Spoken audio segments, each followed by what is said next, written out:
Barasat block 1 এবং 2 এর বিডিওদের কার্যকলাপ নিয়ে নির্বাচন কমিশনের দ্বারস্থ হবেন, এমনটা আগেই জানিয়েছিলেন বারাসাতের বিদায়ী সাংসদ ডক্টর কাকলি ঘোষ দস্তিদার। এবার তাঁকেই বারাসাতে কটাক্ষ করলেন বিজেপি প্রার্থী স্বপন মজুমদার।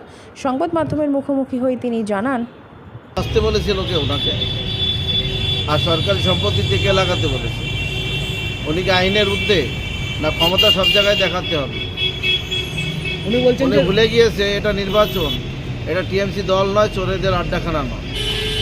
নীতিগত প্রপার্টিতে কোনো এমসিসি খোলে না, এটা ফালতু অভিযোগ, এলিগেশন লাগাচ্ছে। আমরা দেখছি রাস্তার উপরে লাগিয়ে রেখেছে যে বিজ্ঞাপন দেওয়ার জায়গাগুলো, রোডের উপরে মিডিলে। লজ্জা করে না এগুলো?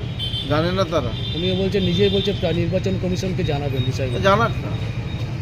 বলছে সবারটা আছে, বলছে নাকি বেশিরভাগ ওনারটাই তুলে নেওয়া হবে। আমি পরিষ্কার করে বলতে চাই, নির্বাচন বিধি যা আছে